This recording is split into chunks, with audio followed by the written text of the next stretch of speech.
like to call the meeting to order, and I'll ask if there's any disclosure of pecuniary interest.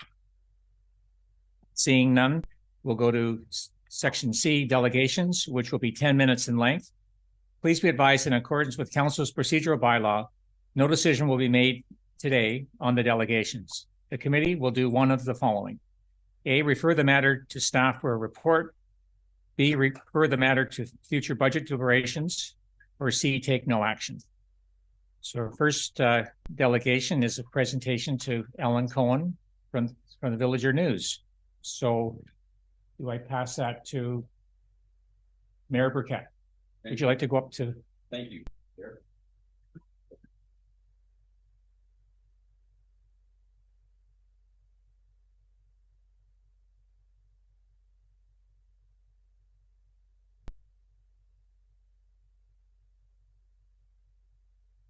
Ellen, could you come up here, please? I think we all know, thank you. We all know who Ellen is. And I met Ellen in 2010. I have to say, remember, you wrote canvassing for Ward 5. Wasn't I lost? That's all right. I lost. Look what you've done for our township the years following that, yeah. Right? Unbelievable when you think about it.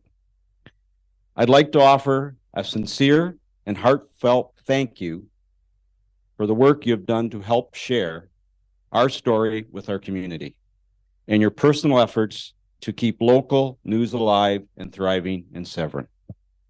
Lately, I've been thinking about all of Severn's significant accomplishments and all the incredible work by our staff, council, and the community. One of the constants that has been there to support Severn has been the Villager. And with that, of course, the pen of Ellen. Always professional and always on a deadline.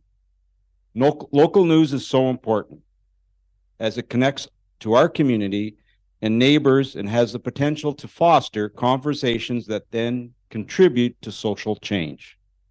We will miss the Villager, and when saying that, I know I speak for council and many members of the Severn community. Council would like to recognize your generosity and thank you for all the work behind the scenes and sometimes right in front of us that help to connect Severn community and share important local news with our residents for the past 10 years. Thank you, Ellen. I wish you all the best in your third retirement.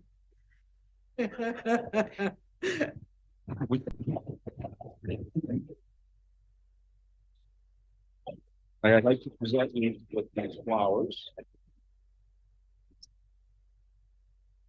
Can we have all the council come down and take a picture? Yeah, that would be great. Oh, that'd be great. We'll get one here. Yeah. Take one down here.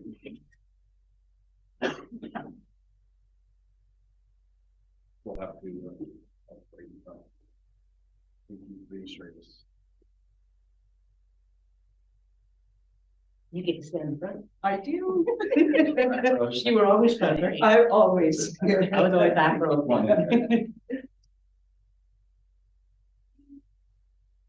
Switching a little bit. So we have more people than chairs. Thank you. Thank you. So, Ellen, would you like to say a few words? Thank you. Yeah, I'm just going to tell yeah, that's fine. Tell us how council meetings that you attended and then how it all came and the rest of it. Thank you very much to council and staff. I'm so happy to have this recognition. It has been an honor to serve Severn Township, and it started, you know, you have these stories about when it started, and I met Kim Goggins at Canoe in Washago, and she said, we should start a magazine. Okay, so we had a meeting and we started a magazine, and a year later I bought out her part of the partnership and continued on. There would be no magazine, of course, without Severn council and staff, and what they've done for this community is just extraordinary. I'm sad to be leaving right now because there's annexation, there's a new bridge, There's Doug Ford and Bill 23, all of these things that I'll just watch and hope that everybody is looking after the township. There are many people on staff and in council that I've had wonderful relationships with, the least, if not, with you, Mike and Judith. So I thank you very much for this honor. I feel verklempt, I think is the word. I'm overwhelmed with this recognition, and I have golfed 2 days in a row. I've been retired for 23 days, and it is wonderful. I'm glad to retire while I can still tie my own shoes and find my way to the grocery store. So thank you very much. Ellen, we also have Oh, something else for you. You can open that later or, okay, but thank you very much for all that you've done for us. thank you. And we wish you all the best. Thank you. May I take your words? Pardon me? May I take your words? Yes, you may. Thank you. Thank Thank you. you, everybody. Thank you. Thank Thank you, Ellen. Okay, thank you, Ellen, and have a great day. Thank you. Too bad you can't go. Too bad I had 3 days. I would have had 3 days. Yes. Thank you. Okay, great. We'll go to our second delegation. Mr. Bruce Topping. Is he here? Say again. Okay, so we'll go to C3, Justin Hindson. If you'd like to come up and speak, Mr. Hindson, that'd be great. And just remind you, we got 10 minutes, and I got an eye on the clock here. I can sit or stand. Whichever. Hello. Yeah, my name is Justin Hindson. I live at 13205 County Road 16 in Severn. I love trails, and I'm a huge advocate for trail systems. I've donated to the Trans-Canada Trail Initiative and ran in the events during the grand opening of Penetang Machine many years ago. I grew up in Penetang, and in and around 2003, 2006, I partnered with the town to build a trail alongside Champlain Road, which traverses through wetlands using floating docks, recycled old town docks, and multiple bridges. I raised funds and paid for the lion's share of this project myself. I used my own equipment and subcontractors hired by me. The trail is still in active use today. And in my opinion, it's one of the most beautiful trails in Penetang. I've included a link if you guys want to check it out. Just I'm saying this just to show, how much of a fan of the trail system I am. My property in Severn is comprised of 2 separate pins with the Utah Trail running between them. One of the properties can only be accessed either by water or by crossing the trail. I entered into a land use agreement, an encroachment agreement with the township in April of 2022 to allow me access to one of my properties that doesn't have road access. Severn Township's clerk, along with support Public Works and an independent environmental contractor, all worked many months to create a suitable access path that was safe and accessible, along with satisfying the environmental restraints. The clerk required me to follow environmental recommendations with buffer areas on both sides and gates on both sides of the trail, restricting access from township property to private property. I completed all the requirements and posted signs advising that the property was private and not public. On September 2nd, 2022, township bylaw attended my property on an unrelated matter and found that I had breached the contract by using a non-permitted vehicles to cross the township trail. It was a pickup truck. So when the clerk asked me why I had crossed the trail with a non-permitted vehicle, I advised the clerk that it was a one-time event and I was using my pickup truck because I was moving heavy items and I had no other method for handling them. I thought that it was a minor infraction. As there was no impact to the trail, no impact to the public, the vehicles were insured and operated in a safe manner, and that it wouldn't happen again. On September 14th, I was advised that the land use agreement was going to be terminated, and the clerk advised that the pathway was going to be dug up and all the materials were going to be excavated out. I was surprised and thought that there must be a more measured response. I suggested that if the township isn't willing to offer me a verbal or a written warning and doesn't trust that I won't use a non-permitted vehicle in the future, I recommended that maybe a bollard be installed at my expense as a compromise. On November 2nd, 2022, an independent contractor installed two 18-foot wide gates on both sides of the trail. The gates were professionally installed with deep posts and approximately 3 feet of fencing on each end of both gates. So the purpose of the additional fencing on each side of the gates would have served no purpose other than to prevent me from walking around the gates. So the total width of these gates and fencing was over 25 feet wide and required the fence contractor to install 8 posts rather than 4 posts, as if they were installing gates only. So having gates installed with side fencing to prohibit me walking around at a cost of $4,169.70 was a ridiculous step taken by the clerk. And of all the possible solutions, this was the most expensive and impractical. Having even more gates installed without the added fences would have been a waste of money. So all this enforcement could have been done with 2 padlocks. Severn Township required me to install gates at the commencement of the contract, so the township could have simply locked those existing gates for $0 rather than installing more gates. So beginning on November 2nd of 2022, I had 4 sets of gates separating township lands and my land.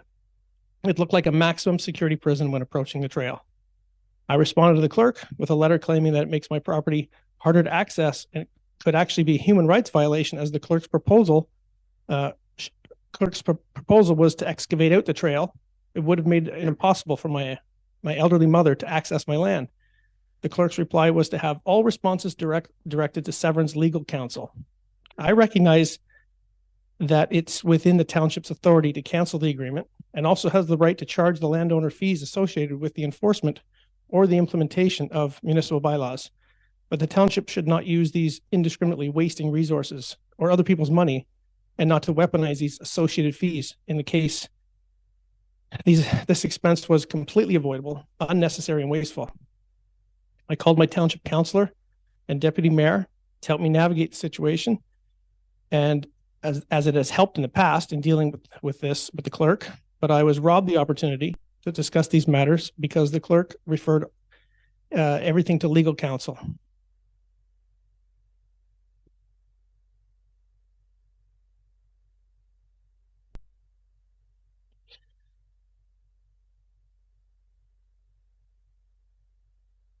Sorry, I'm having a technical issue with my notes.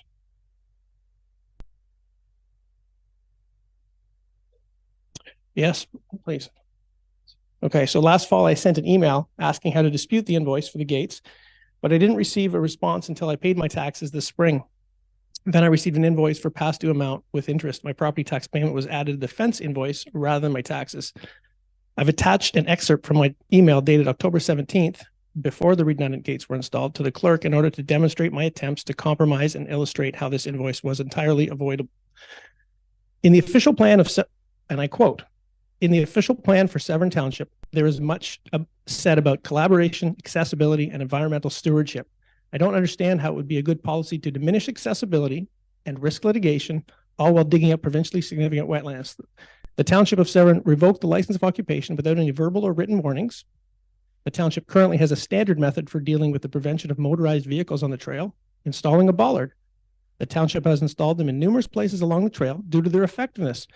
I question why the township would not issue me a warning, and if not a warning, why not install a bollard? As an act of good faith, I would be willing to pay for the installation of a bollard on township land. I believe the solution would be implemented with no disruption to trail users, minimal carbon footprint, and have virtually no environmental impact. This is a solution that avoids the risk of litigation. It costs Severn Township nothing. I also think that having an agreement in place is far better than not having anything at all. I have almost 1/2 of a kilometer of trail frontage along my properties, and good agreements make for good neighbors. I hope that this issue can be solved at the clerk level. The conversations that I've had with Severn Township Representative Andrea Woodrow has proved to me that rational thinking and working together and de-escalation is possible. It's always a better way forward. So the clerk's response was, as requested, please send all correspondence to our solicitor. So in all my years of working with government agencies, I've never experienced a process that had such a concentration of control by one person. I respectfully request that the invoice be reversed along with the interest and accumulated throughout the winter months as my inquiry was ignored. Thank you. Okay, thank you for that. I'll open up to the committee if anybody has any questions or comments. Excuse me, Member Burkett. Thank you. Through the chair to Mr. Hindson. Thank you. Sorry. Do you have some pictures of actually what went on? Do you have any pictures with you? Just so that we, like, it's just on a map and I can't really see what, or do we have anything, Madam Clerk? I do have like pictures of the map. Is that what you mean? Just the area in question. I just want to see what the gates look like, what the area. I do have looks some like. photos of the gates. I'd probably have to do some digging. That's all right. Let's see what Madam Clerk has here, just for the benefit of.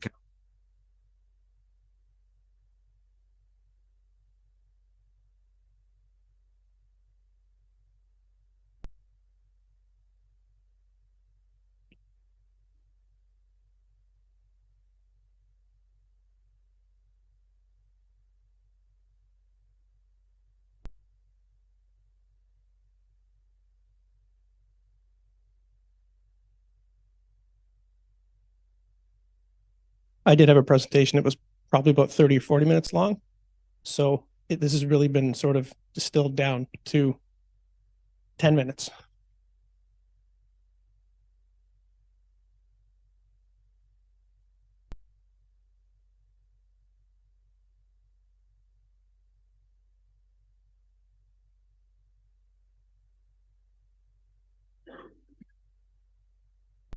These are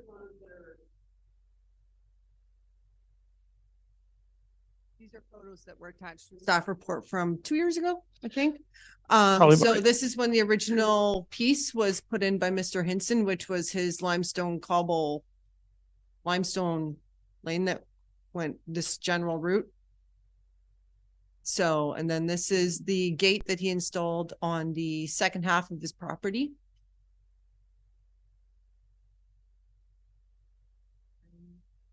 This is where it crossed the trail. So this was the original lane, I'm gonna call it a laneway at the time, install that was done. So, sorry, Madam Clerk, through the chair, if I may. So the lands, like in that area, there are lands that are environmentally protected. So your road and the road that's there in the limestone, what type of lands are they through? I know it's on your property. I presume it's on your property, correct? Yes. So when I purchased the property in 2019, I called the township and I spoke to a former employee from the building department. And we talked about, because at the time I bought the property, the zoning bylaw map on Severn's website stated that it was shoreline residential 2. And so when I called, we had a discussion about shoreline residential 2, and some solutions that were presented to me was, well, if you rezone to shoreline residential 3, then you could build a driveway that won't be inspected and won't be part of the inspection process. And it's treated more like an island. And that way, you know, if there was a pathway or a driveway put in, the township would basically ignore it. So I put in clean limestone fill and then learned when bylaw showed up that I wasn't allowed to do that. So supplementary, you said that you had to change the zoning to shoreline 3 before you could do it. Is that what you just finished saying? Because it's shoreline residential 2. Is that the way it's zoned? Well, it's changed since then. It's now zoned. It's showing on the website as rural. What's allowed in rural? I'm not sure I'm just trying to get a clear picture as So- to what happened. Yeah. So after my discussion with the town, I started constructing a trail under the assumption that we were going to rezone it at some point, just so we didn't have to go through the process of inspecting this driveway. And then, So could you just show me, sorry, what length of driveway did you put in? Like, where did you start and where did you finish with the driveway? There's the property in 2018. Oh, okay. What was that horseshoe that I, Here it is 2022. what's the horseshoe now? What's that? The horseshoe I'm looking at. What is that? that's That wasn't there before. no. What type of land is that? That's your property as well, sir? Well, that would be sort of the water out in front of it. So Did- it shows the property boundary, right? So what happened there? There was some digging. Digging with is that EP, the land that's there? Or is it shoreline residential 2? It was shoreline residential 2, and now it's rural. So I don't know if the township has changed the website. So when I bought it, it said shoreline residential, and now it says rural. So it looks like you've dug quite a bit. Yeah, there was some digging. How many loads of fill did you bring in for the road line? The driveway was probably about 120. So you got a fill permit when you did that? No, Oh, no, but I did receive a fine for that. so did you know that you had to have a fill permit before? No. Okay. Oh boy. All right. So this horseshoe, you were in there digging now, is that's your property, correct? Yes. So what's the red line? What's the distinction there with the red line that I see, the little red? Well, I think that demarks.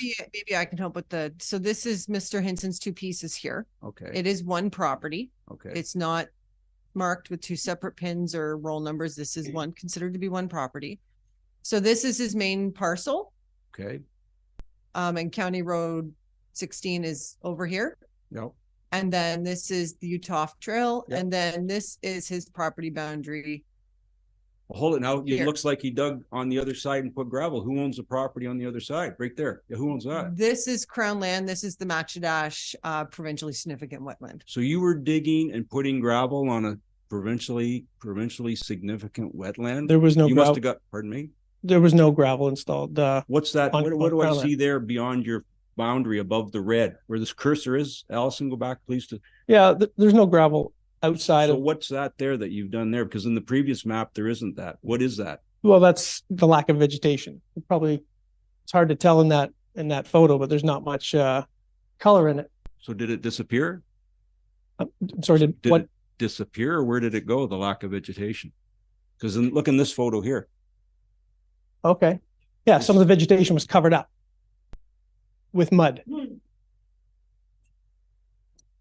Yeah, Dredged. there was no Who dredged? there was no stone brought in. So who dredged it? Me. So you dredged on the M&R property? Yes. Oh, I think that's a no-no, sir. Okay. Yeah, and I've dealt with them, and they're aware of it. So I'm really here about the fence, though. But what you've done is a violation. Okay. Continue. I don't know how other members of council feel. Are there other photos?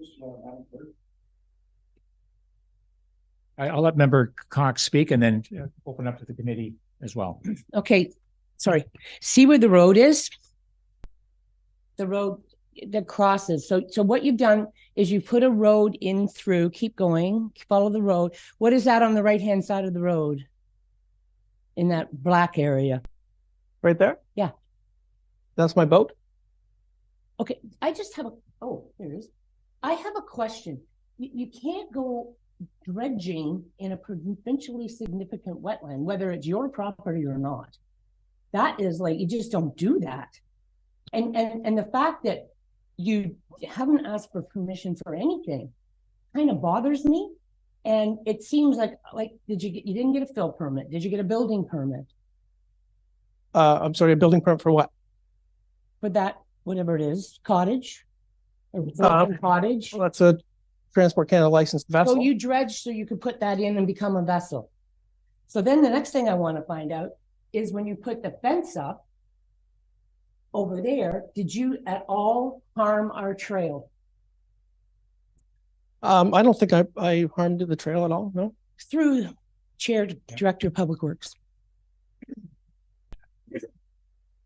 Through the chair. So way, I guess, back in the inspection of the previous report, there was some damage to the trail. It was rectified during the encroachment agreement process. So, at the current moment, the trail is not overly damaged, but there was some damage earlier on in the report from the previous Right. report. Okay, I hope you don't mind me saying this, but it really bothers me when people go ahead and do things and think it's easier to say I'm sorry than to follow the rules. Okay, thank you for that. Anyone, Member Burkett? Through the chair, sir, I'm a little curious now. The vessel that was in the previous picture, how did Transport Canada label that a vessel? I'm just curious. Like, do you have a number for it as well? Yes. Do you have documentation that says that they Yes. label that a vessel? Yeah. Wow. So it looks like a house to me more than a vessel. That's what it looks like to me. I'm just curious how Transport Canada would label this a vessel. Well, I did spend 3 years in the marine technology course. I have a diploma for boat building and in the boat industry. I can assure you it meets the definition of a vessel. It has all Could of we the parts see that- that documentation? Is that possible that we could see? Yeah, again, I could probably dig it up. I would have to, I don't have it here with me, but Right, through the chair, one other question. You said you took your truck once across our trail. well, So how did you get Once all or that twice. material for that vessel? the land use agreement that we had in place allowed me to drive golf carts, motorcycles, UTVs, ATVs, any sort of vehicle across, except for something that is certified and licensed and insured for the road. So it had nothing to do with safety or liability, and more to do with vehicle type. So supplementary, if I may, through the chair. So I'm a little concerned, like the horseshoe that you have there in your property line. Can you come down, Madam Clerk, to right over on the right side where the property line, where that horseshoe is? Yeah. So what from where the arrow is and follow it around, what is that that you just cleared? Is that land that you dredged and cleared? Is that what happened there? Like, how did you get a semicircle like that? Or is it just old brush that you took down? I'm just trying to understand what happened. And from the previous photo, it doesn't show this, but in this photo, it does. Yeah. Just like you to comment on it, if you could, please, how that happened. Yeah, so I did a little bit of digging in there, and then the Ministry of Natural Resources showed up and issued me a stop work order, and I've stopped. And I'm dealing with them on that matter.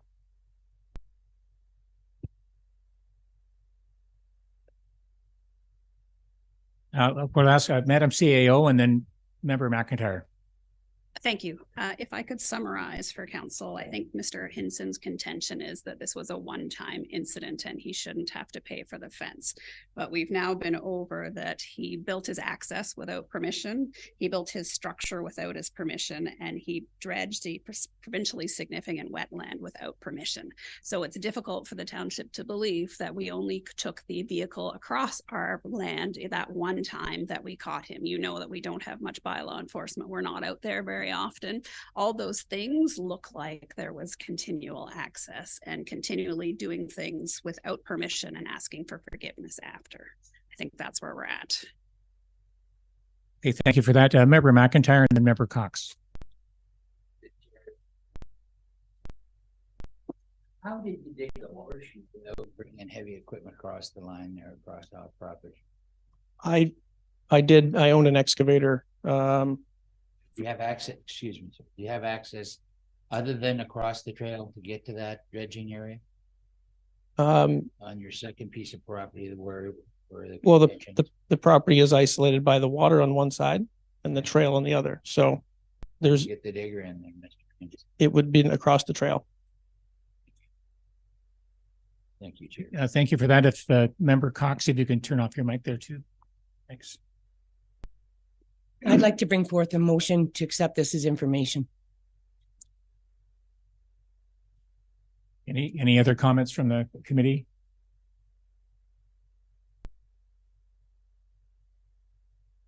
If we could have a motion then, Madam Clerk. Certainly, the motion reads then that the delegation by Justin, and I apologize that I've been mispronouncing your last name for 2 years. That's all right. It's in 13205 County Road 16 regarding a request that an invoice be reversed, be received for information and no action taken. We have a mover on that.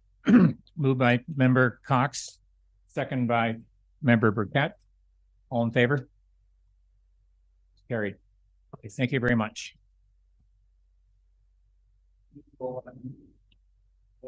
Delegation number 4, Mr. Brandon.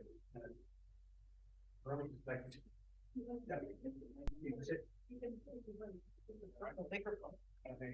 going to put the picture on.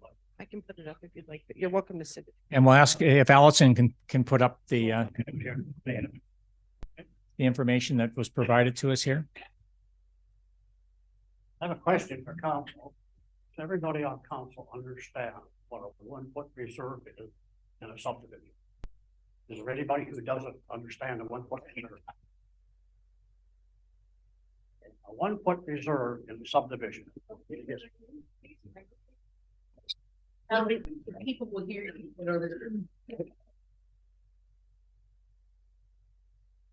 you got a copy for to go in the Yeah, she's gonna, okay. A 1 foot reserve is in a subdivision when you put the roads in. When you go past somebody else who has a piece of property that comes down and matches that road, you put a 1 foot reserve until the council says they can build, or they pay the developer up for whatever services the developer is going to provide, such as sewer, water, and so on. But I just wanted to know if everybody understood what a 1 foot reserve is, because that's what this is all about. This is a 1 foot reserve that is claimed I own. I've never owned it. This subdivision was done in 1968. And if you can see the other end of this plan, this is a 1 foot reserve. This one is 500 feet long. Never a problem there. Council never gave it to me. So this, I just don't understand. Now, this subdivision started in 1968 with Madonti Township. Then it went to Coldwater. Then it came to Severn. Madonti Township owned IGA, just to give you an idea, if you know where IGA is in Coldwater, Foodland, that was built in Madonti Township, right on the edge of Coldwater. That subdivision in there started in Madonti Township. So that's where I've come in on this. I own half of this. This was built under G&B Country Estates. And down on this section, we put four houses in there, 1 house there, and then 2 in there. Those houses were roughly 1,000 square feet. They sold for $6,500. A house with the basement, about 1,200 feet, sold for between 13 and 15 at that time. Just to let you know what the cost was.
While we wait for that, I wonder, Derek, Mr. Burke, could you comment on the 1 foot reserve and like, could it have been an error from the former township of Medonte not keeping that property? Because that's who would the municipality would have the 1 foot reserve, not a private landowner. Is that correct?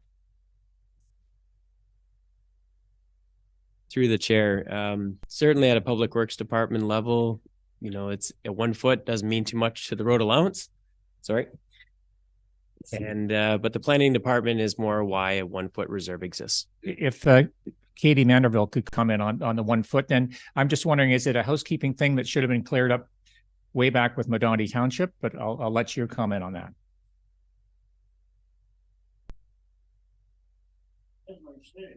This one.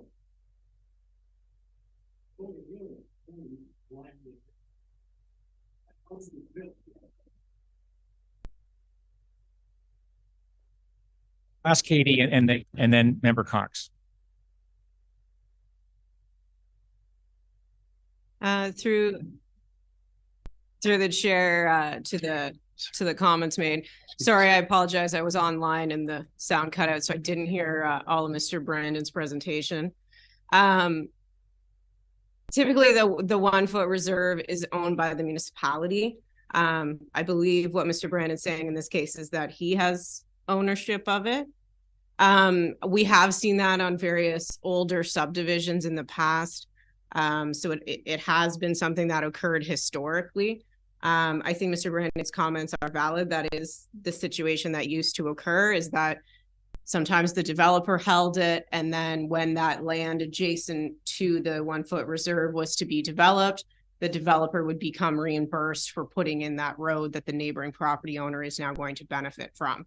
So we have seen in older subdivisions that the developer did own that 1 foot reserve rather than it being transferred to the municipality. I know over the years that I've worked here, Mr. Brandon's come to council about other 1 foot reserves that the municipality did own. So it is a little bit of an unusual situation, but one we have seen before. We did have another development, the 3600 Narrows Road development, that had a 1 foot reserve owned by the developer. But we were able to take care of that through the development process. So that was a different kind of a unique situation. So this does sometimes happen. I'm not sure exactly what the request is we're here about, since I missed some of that, but certainly I can try and help as needed. Okay, we have Member Cox, and then Member Burkett, and then Member Minnings.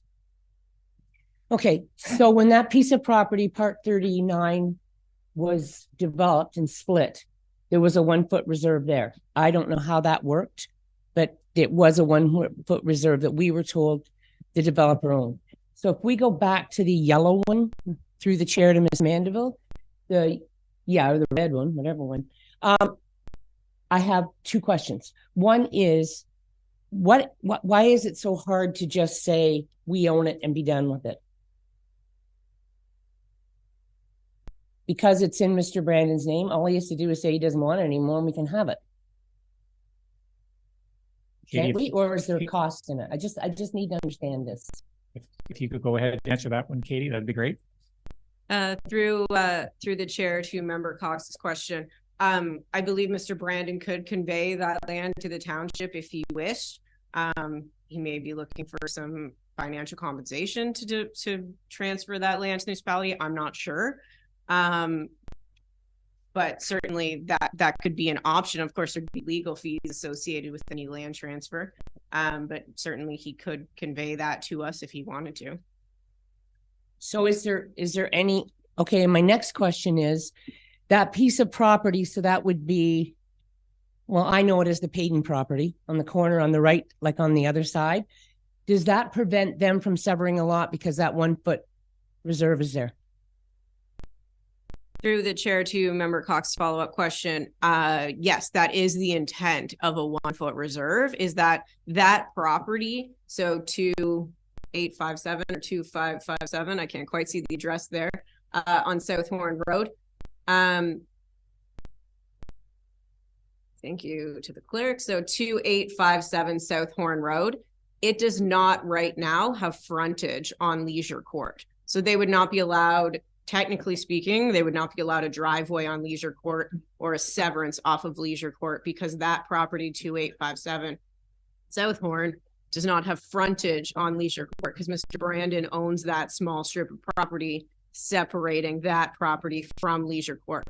That is the intent. So that if that person wanted access off of Leisure Court, they would purchase that one strip reserve from Mr. Brandon in order to obtain access to that road that Mr. Brandon or his partner, however that worked, built that road and paid for that infrastructure there. So then I'm assuming if the clerk would zoom back out, sorry. And go down to the next one, please. Yeah. So I'm assuming that's what happened with the lot across from the piece of property across from part 8 and 9. When those two houses were right there on part 40 put in, that the people who bought that piece of property must have bought the land from Mr. Brandon or Mr. Galbraith, whoever owned it at the time.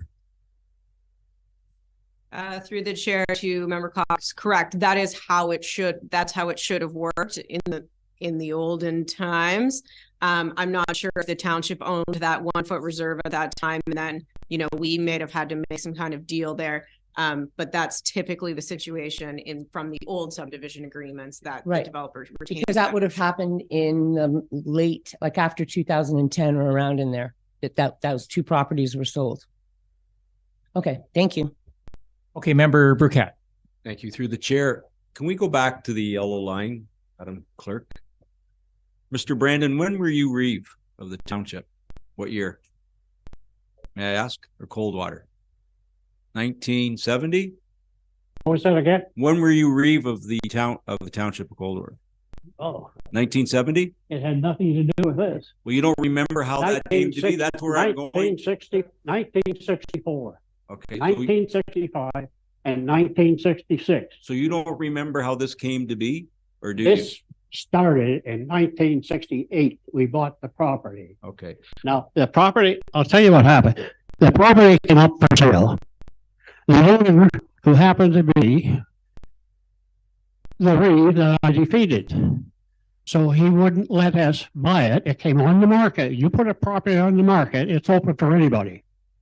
So what happened was a woman in Toronto bought it, and then she sold it to us. Now, one of the things that happened here, the postmaster comes across the road one day to me in the Tiffany restaurant, which I owned, and he said, the police want you to get in your house, close your windows, and stay there for 48 hours or until we give you, because the son of the one who owned the property first is out with a rifle looking for you. If you don't think the hair stands up on your back of your head, it does.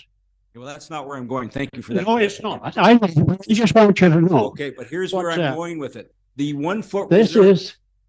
This reserve at the time was part of the subdivision. Yes, I realize. Now, Howard Robinson was a minority clerk. This fellow here, there was a barn here and his house. And he moved, he didn't like that being in there. So he moved the manure pile over closer. So he was phoning the township just every day and putting him on it. Now he was a big, rugged, tough guy that nobody wanted to fight with, but it went on time. It was just one of those situations. It could be, if you could go back and find it, maybe the clerk put our name on it, but I have no paperwork that says I own it, I ever owned it, I own parts of the subdivision. But at this time, that is the approved subdivision. Okay, just 1 sec. Sorry, through the chair to Katie. Is that 1 foot parcel in Mr. Brandon's name? Through the chair to Member Burkett, I don't know. I think we would need a lawyer to confirm that, either Mr. Brandon's lawyer or the township's lawyer. So, Mr. Brandon, you've been paying, I presume, taxes on the 1 foot reserve all these years. Is that correct? Not all the time. Okay. So I was going to Florida for January and February back then, and I have a bookkeeper. And when the first shot came through, she paid it. Do you have And that I said tax to her, bill? Do you have that? I don't own that. But hold it. Do you have a tax bill that shows that 1 foot reserve? Yep. You want to see it? Well, there's a little confusion. I can't make a decision not knowing who owns that 1 foot reserve. Like, do we have any documentation that says that Mr. Brandon owns the 1 foot reserve? That's what I'm getting at. So you're getting a tax bill. So the 1 foot reserve, Katie, if the owners of that big property on Here's the tax bill. it's for the 1 foot reserve. It doesn't say 1 foot reserve. It says the land, which is 1 foot by 200 and some feet there. That's what it says on there. So, Mr. Brandon, how much are the taxes? Just to bring everyone up to speed. How much is your tax bill there, just for interest? How much is it? Yeah. Well, the taxes were about $19 a year to $49 a year. Okay. But when I don't pay those, that's the thing on me. You know, I've gone and paid up. Okay. I'm a partner in one subdivision yet. Yeah. And I own land for another one, and I have 4 apartments. If you look up, I pay when the bill comes. I just walk to the bank and pay it. I don't want this hanging over me. Thanks. Member Cadden and Member Minnings. Supplementary, if I may, Mr. Brandon, listening to Katie speak. Katie, this 1 foot reserve, the people that own that property where the 1 foot reserve abuts to, if they were to buy this from Mr. Brandon, would they be able to sever that lot? If this fellow here, Yeah, I'm just asking Katie, Mr. let's say this person, somebody bought this and they wanted to come. If the Brandon. township let them out here, they're fine. If they don't want to come out here, I could say no right Mr. now. Brandon, I just want Katie to explain to council, if the owner of that large property was to buy the 1 foot reserve from you, would they be able to sever the large parcel of land that they have? That's a Katie. I'm not That's following me. that. Well, you think Member Minnings can jump in, but my assumption is the 1 foot road allowance would become part of the road. Katie, is that correct? Now, the deputy mayor did say to me, we got about 3 months ago, we discussed this in the street. She said there is a person who had, disappear again. A person who and this is big enough to put a lot in. If somebody bought it and they want a lot out right now, I can stop them. I own a foot of land. So it says on that tax bill. But I don't own the land. I never have signed anything. I've never had an agreement.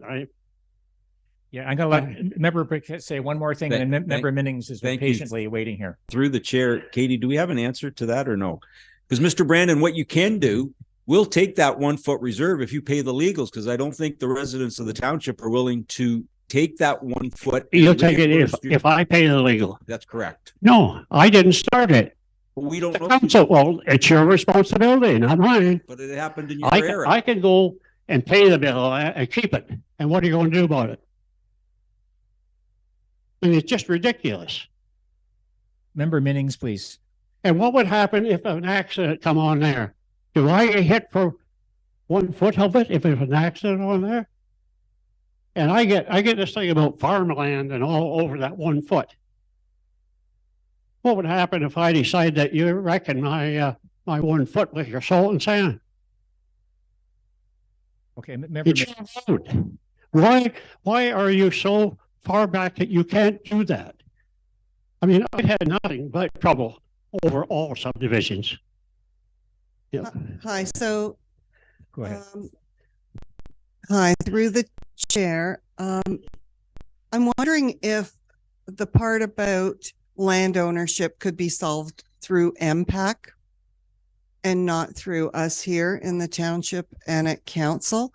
And I'm also just want to acknowledge, you said this is your 4th time back with this. It would be nice if we could somehow solve it, because I can, I can see both sides about the 1 foot, but I also understand the ownership, and I'm just having a hard time getting to a solution or a decision without understanding the ownership. And I believe that that's MPAC that has, no, it's Katie's saying no. Okay. If you could clarify that for me. Thank you. Through the chair to member Minning's question, MPAC believes Mr. Brandon owns it. I took a quick look at its tax bill there. It does match the legal description here. However, MPAC receives that information through TerraNet and the Land Registry Office. So we have seen issues here in the past where perhaps that information is not accurate and for some reason there's some kind of issue. But we've also seen examples here where there's a piece of property that we don't know who owns it and no one's getting a tax bill. And that could have been the case for this piece of property and why Mr. Brandon never received a tax bill for years and years. And then all of a sudden he did. With the increase in technology, we're certainly seeing things like this pop up over the years. I've definitely seen them. So I think it would be something that our lawyer would have to search to see, if he's always owned it or Mr. Brandon's lawyer. Someone would have to do a legal search to see where the history is there. Thank you. And supplementary, it would be helpful for me to also know what tax amounts that the gentleman has paid over the years on that piece of property and what the legal fees would be to see if there's a net zero effect or whether or not one significantly outweigh the other. You already have $1,100 legal fees, of which one of the last bills I got was charged to me. I'm not going to pay it because I'll go get a lawyer. If we can't settle out something as stupid as this, it's your land. Somebody between Minoti and here gave me the land. You can't give me the land. You can't give me roadway. But you've done it. And here you are trying to defend it. Here, the mayor met him about 4 months ago, and back on this 24 acres that we had way back further than this one. And my partner, a piece come up and he bought it. And so it was Coldwater at the time, or Minoti.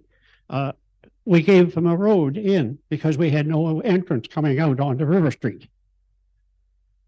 Mayor stands there and tells me, well, we don't have to let you out here. And if we do, we can charge you for that land. And you remember this? The price of land's gone up, you said to me. But you didn't mind while you were serving over on the 12th concession. You took where the ditch come across and the one from the other 50 acres went down here. You pulled in there and your man went right across a 36-foot entrance we had. And the last time we used it was when they built the doctor's office. They had no place to put their topsoil. But you remember that day?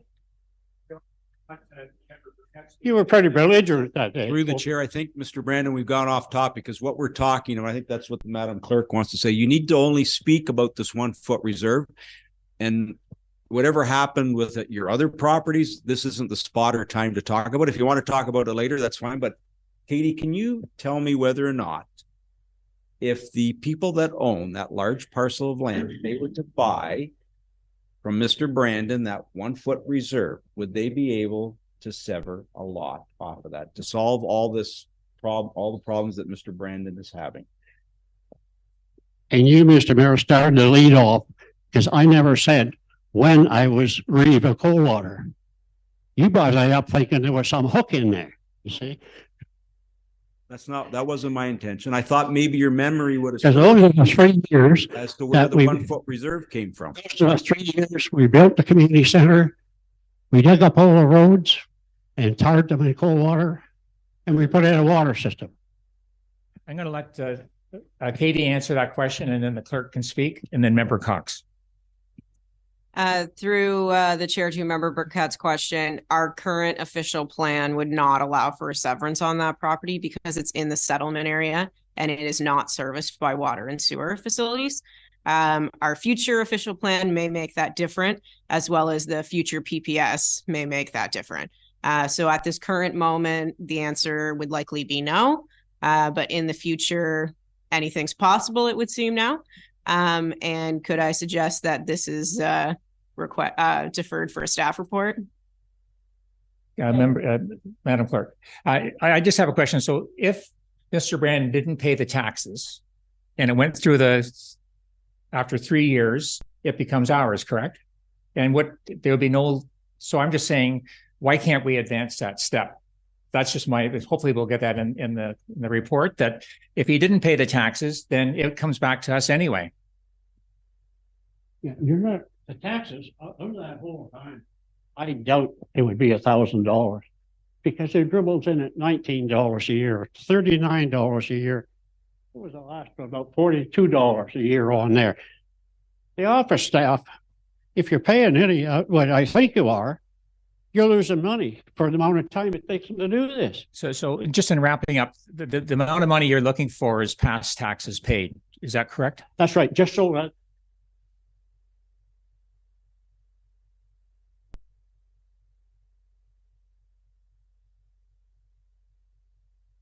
Is any other comments before we get, we'll ask the staff for a detailed report on this? Member McIntyre, thanks. Can we determine that the last 3 years, Mr. Brandon's paid some taxes on that property? And if not, like, I agree with the chair that we could probably escalate this, move it forward, and if he doesn't pay any more taxes, we own it. Any confirmation that he's maybe through the clerk?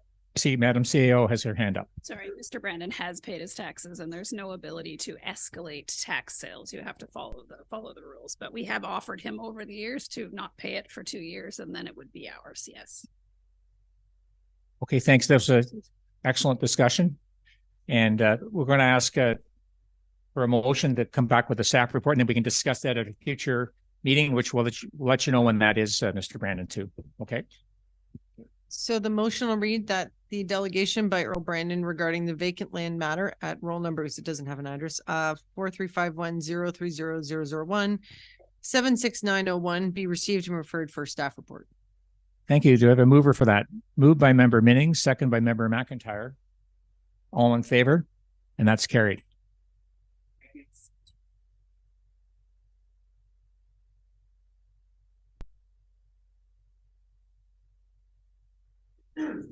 So what was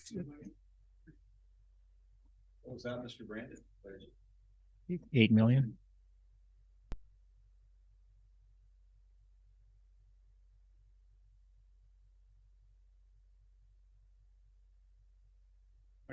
Did you okay with that, Lori? We'll take a break. So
of a toilet because blistering of the seals caused by too much chlorine. I'm very sorry. So I to me, there was an issue. And if it is that, I think it's the company that made the toilet. Member Burkett, and then we'll come back to Thank Member you. Brennan. Thank you. Through the chair, further to Member Brennan's comments to Derek, like we can't have high levels of chlorine coming out. So would chlorine do as what Mr. Topping has said to the valve or piece of the toilet? Thank you, through the chair. So high levels of chlorine chlorine does attack rubberized products, but I'm just looking at even our lab results for April. The free chlorine residuals in the system were measured at around 2.08 maximum, and the ministry sets a limit of 4. So, we're half of the maximum limits. Further supplement to the chair, to Member Cox's comments, it sounds like a manufactured defect. That's what it sounds like to me.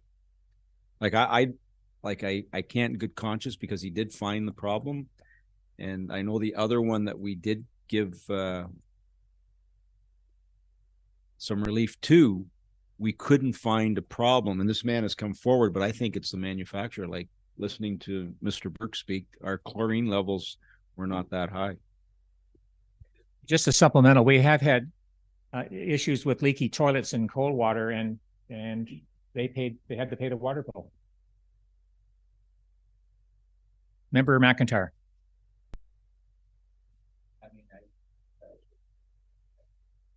I can't relate one to the other. We were on that other one. This is either a user or manufacturer error, Mr. Brennan, and I don't feel, after hearing what Mr. Burke said, that there's any kind of responsibility that we should take on for this. Sadly, I think he's just going to have to bite the bullet, and I can't agree to supplement any kind of money back to him. So that's just my view. Thank you. Thank you, Member Brennan. Do you have any other comments? Okay. No further. So I'll ask Member Minnings. Thank you. I agree with the comments made. I'm wondering if there's an opportunity through the township website or communications to remind homeowners to check this kind of problem. I certainly have found it in my home, and I am terrified of having a super high water bill just based on our billing, the way we bill, and the high cost of water in Severn Township. So I'm wondering if we could just remind people. That might be just a common courtesy that we could do, just like at Fire Prevention Month, etc. Just ask them to do that. And certainly we have a lot of seniors and other people who may be first-time homeowners, that they could, for a lower cost, invite a plumber in every once in a while, or to go and watch and make sure there's not water cycling in their toilets, just as a customer service kind of initiative. Thank you, Member Cox. Yeah, and further to that, it's almost like a water conservation move. So, like check your taps, check your toilets, and check your outside taps so it's not leaking, because it's all for the climate, and it's all for for all of us. So it's part of I would say a water conservation plan, we could call it, or something like that. Okay, thank you for that. If I have a motion, Madam CEO. Thank you. I was just going to say, for member Minnings, we have a lovely section on our website that talks about how to do a water audit on your property and to look for leaks and different things. So it is already there. We try to put some things in the water bill. So I think we already do those things. Okay, thank you. If you have a motion to receive this information, Madam Clerk. Certainly. So the motion reads that the delegation materials submitted by Bruce Topping of 3656 Shadow Creek Road, requesting a reduction in his water bill, be received for information and no action taken. We have a mover for that, please. Moved by Member Cox, second by Member Jansen. All in favor? And that's carried. Okay, we'll go to the consent agenda. Does anyone have any issues to pull out of the consent agenda? Member Burkett. Thank you. Through the chair, D 1.4, please. Okay, anything else from the consent agenda? Okay, we have a motion to adopt the regular agenda. Thank you. Motion reads that the agenda be adopted, including consent items with the exception of item D 1.4. We have a mover for that, please. Moved by member Jansen, second by member Brennan. All in favor? That's carried. We'll go to F 1.1, Mr. Burke, Transportation Master Plan. If you wish to speak to that. Yes, thank you through the chair. So in the report details that the, Transportation Master Plan has concluded, or at least a first phase or first deliverable was completed. And at that time, we did receive a request for additional compensation in the amount of approximately $20,000, I believe. And so that represents about 40% more than the original total upset limit. And what that means is that the consultant was to work to a total number of, I believe it was around 50,000, and seek no further compensation without approval. The consultant did a number of extra bits of work. They were detailed in a chart. We did earn those services. However, they have exceeded their total upset limit. Therefore, staff are unable to, one, process the change order for additional fees, and it does exceed the authorized level of council. Thank you for that, Member Cox, and then Member Burkett. I'm not in favor of paying the extra because it says right here that the project followed a total upset limit payment arranged for the project, which sets a maximum payable amount. The additional work performed by the consultant be accepted, however, is recognized that the contract language in terms of the process was not followed by the consultant. And I see that the additional effort included online surveys, classification of road hierarchy, social media campaign, and I failed to see a lot of that. But anyway, the whole reason is they did not read their contract properly, so I don't want them to get the 20,000 extra. Thank you. Any comment on that, Mr. Burke? Or okay, Member Burkett. Thank you through the chair. I feel the same way. We are going to now spend a whole day to go through this master transportation plan, and the 52 pages that I did get to. They surveyed 3 people. I'm not sure how many more they actually spoke to, and they spoke to no members of council. I'm not in favor of giving them the extra money. Thank you, Member McIntyre. Through the chair, can anybody tell me the fallout if we don't pay the $20,000? Where does it go from here? Perhaps we can either Mr. Burke or Madam CEO. So through the chair, so if we refuse to pay, it's not a construction project, so basically the services will remain unpaid, and the consultant is just contractually bound to accept the total upset limit. So there's no real ramifications otherwise. Okay, I think we've have a motion for that, Madam Clerk. Certainly. So the motion reads that Public Works Report number W23-015 dated May 24th, 2023. With respect to the Transportation Master Plan be received, and further that the request for additional compensation be denied. Okay, we have a motion for, to move that. Moved by Member Minning, second by Member McIntyre. All in favor? Carried. F 2.1 land sale 1851 Ellis Road. Madam Clerk.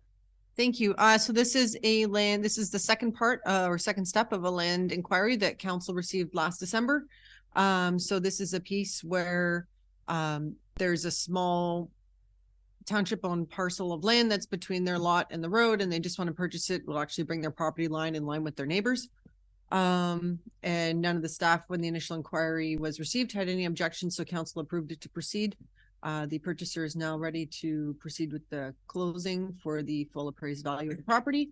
And so we're just looking for council's approval to proceed with the final sale. Thank you. Any comments on this? If not, I think we've got a motion to approve. Yes. So the motion reads that Administration Report number A23-022 dated May 24th, 2023 regarding land sale 1851 Ellis Road be received. and that part of Lot 5 registered compiled plan 1727 geographic township of Mashadash, now in the township of Severn, being part 1 on plan 51R43926, be stopped up, closed, and declared surplus and sold to 1851 Ellis Road, and further that the required bylaw be brought forward immediately. Thank you. We have a mover for that, please. Moved by member Brennan, second by member Jansen. All in favor? That's carried. F 2.2, Madam Clerk, to opt out of the Line Fences Act. Yes, thank you. So staff have been thinking about this report for a bit. Yes, folks regularly have put fences in on property lines. Most of the time that they're calling us as to what they can do with the fences because there's actual property line dispute, which this does not deal with. So 90% of the calls that we get are definitely property line disputes themselves, which have to be resolved by a surveyor, and the Line Fences Act does not apply. The Line Fences Act is purely a mechanism where one neighbor can come in and say, I'd like a fence between our properties. It was originally intended to deal with farms, but the legislation does not differentiate between property types. And so what happens is that you could have one neighbor come in and say, I'd like to put a fence up between our properties. The other neighbor go, well, I'm not interested. And the other neighbor can still force that other neighbor to pay for 50%. Generally, the way it goes is that, so say if the one guy's like, okay, fine, I'll chip in for chain link, but I'm not going to pay for solid wood. The other neighbor that wants it will have to pay the difference to get the other type of fencing. That said, Severn does not see many of these applications anymore. We used to see a few of them. The one part that we cannot be exempted from is dealing with the old rail line corridor, so the Utah Trail. And we do have one coming forward at budget. So if there's an active farm operation, it has to be a farm operation. It can't just be rural use. If there's an active farm operation up against the Utah Trail and the farmer does want to have the fence put in along the trail side, then we are required to deal with that. That is a piece that's a remnant of it being an old railway. And is the one piece we cannot opt out of. But in general, what you're seeing in a lot of places that are seeing brand new subdivisions, especially mass ones, is that you want new people want new subdivision fencing put up. But as with a lot of folks that just buy a brand new house, one party doesn't always have a lot of money. And so you're seeing very volatile neighbor disputes in other centers. So Aurelia has opted out, Barry's had opted out, most larger growing municipalities have opted out of this, especially since we already have a fence bylaw in place that governs height, scale of fencing depending on property type, which we feel is a much more appropriate way to go.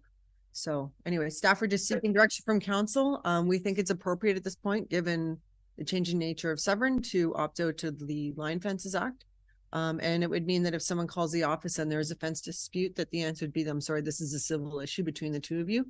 And you have to resolve it between each other. Any comments from the committee? I did speak to Allison on this, and I have spoken to a former fence viewer, and it's unfortunate. Our township is a mixture of rural and urban. And the comment came that if there was a real dispute on a farm, this saves the farmer a lot of money. And they're kind of it's been around since 1830 or something. And the more I think about it, I think we should still keep it, even though we don't use it much. But the times that it is used, it's used to a great effect to help our property owner. That's just my comment. You could comment to that. Maybe you've already spoken to that, Allison. Again, I mean, to a very recent example, Tiny had a recent one between two farmers that dealt with the old rock walls between two pieces, because this deals with everything down to the old rock partition walls between the farm fields. It cost the municipality a considerable amount of money, more than they will ever make back. And it was not a happy solution for one farmer. The other farmer pushed it. So while I referenced urban examples, it's very, very common that one party is not satisfied with the resolution, and is still forced to pay. So if in the instance that a resolution is, so if a decision is reached by the fence viewers. So again, we only have one right now. We'd have to, if we had one, we'd have to go to another municipality and say, can we borrow 2 of yours? Because there has to be 3 by the legislation. They go out with staff because we act as like the information party. So this is this party, this is this party. And we act as their note taker, and they go out and they do the viewing. And within a certain number of days, they have to render a decision. There's next to no appeal. There's no appeal body for that individual if they're not satisfied with it. If a decision is rendered, it's binding. The fence goes in. Both parties are billed accordingly for it. If the individual cannot pay for their share, it's put on their taxes, and it is one that survives tax sale. So it can be a bit of a hardship on the other party. I'm not going to not be blunt about that for the other person that's not expecting to have a fence viewing come in, because normally this is one that's completely instigated by only one party. So Thank you for that. Member Minnings. Thank you through the chair to the clerk. So if we were to not have this bylaw, would we lose control of things like gatings, fence heights, corner lots that have fences constructed? Is there anything that would cause concern to the township? Madam Clerk. So there's a very clear difference between the Line Fences Act and our fence bylaw. So our fence bylaw will still be in place. We're actually, if council were to pass this motion and then pass the amending bylaw, we actually strengthen our fence bylaw that regulates height, setback, all that type of stuff. It is important to note that on a property, any property where someone can put their fence right on the property line. And then it becomes, if they choose to do that, I generally encourage people to put it 1 inch inside, then they own their entire fence. But if they choose to put it on the fence line, then it becomes jointly owned. So the Line Fences Act is very different from our fence bylaw. So we will still have fence standards as to height, materials, and how they can, where they can put that. Thank you. And supplementary, is there a way that this new strengthened bylaw, if we were to go that route, could protect some of the rural property owners? I'm not sure what you mean. So as far as the chair's comments, Like a dispute, you mean? correct. If we are having our own bylaw and we're creating that or editing it or strengthening it, if there's something that we could include that could help with the issue that the chair raised. I think okay. So before I make comment, I think I'm going to note that in my 3 years growing, then 3 years now at the township, we've never had a Line Fences Act application since I've been here. So, and there were, at one point, Severn had quite a few. And speaking with the old clerk, like the Severn used to have quite a few, but that has definitely died off. Most people are generally unaware that this legislation even exists to a certain extent. We can put a bit of something in there, but the idea is that once you opt out, like this does become a civil issue between 2 parties. They need to talk to each other, they need to work with each other. Unlike or like any other bylaw enforcement process, if there's a neighbor dispute, one of the biggest growing parts of a bylaw enforcement officer's job is playing mediator between 2 parties. So, I mean, our officer's probably still going to be out and attend and try and talk to both sides, but it means that we're out, but we're not going to be able to force a resolution. If one party chooses to go down a path, then that's the option of the other party. So. Member Brennan. Yeah, thank you. Through the chair to the clerk. If you thinking about this, I'm trying to think about this from the perspective of the greater good, and with all due respect for the use of the current Line Fences Act for farming, if we look at the fact that we've added settlement areas to Severn, there's a substantial amount of construction going on. Things like proposals like the 3 residential lots on farmland, it would seem to me it's going to cost us a lot of money to keep the Line Fences Act, because we're not going to be dealing with farms. We're going to be dealing with residences. So I don't know if you would disagree with that, but I think we're getting into some busy turf and the Line Fences Act is probably a little out of date for today's requirements. That's what I'm thinking. I asked if you feel I'm on the right track that way or not. Madam Clerk. I do tend to agree with you, Counselor.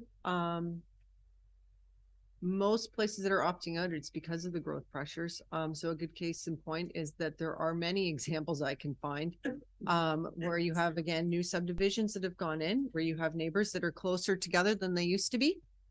So your rural severances, your new Minoki Beach Road subdivisions, where people want fences between their lots just for privacy and space. But one party might not be happy about it.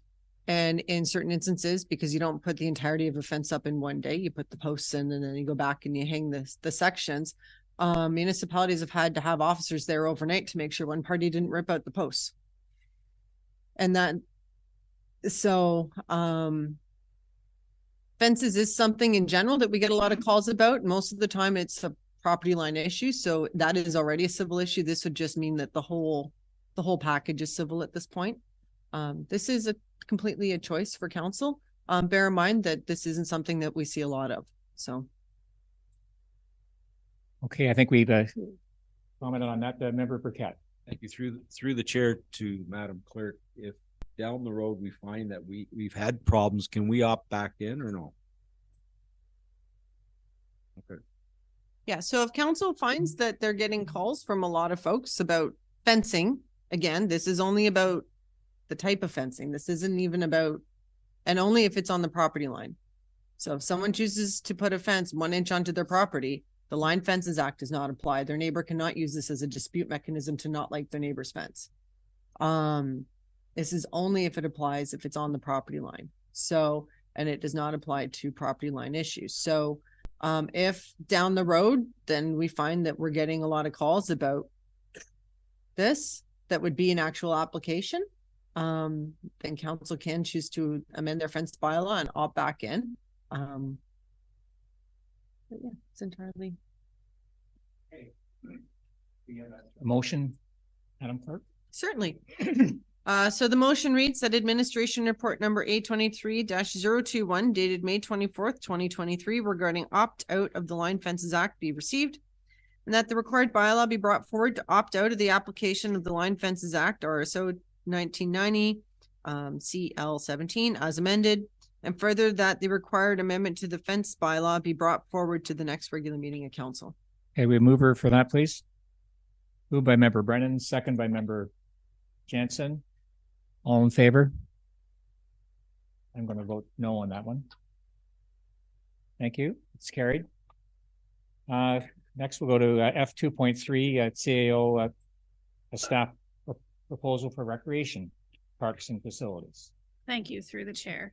I think Allison started it by talking about we are a growing municipality and we are growing like crazy.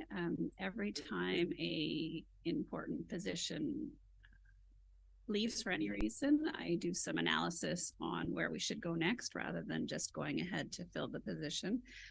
I think that recreation needs a more focused approach. We have passed an amazing recreation master plan. We have a lot of accessibility work that we haven't had time to get to.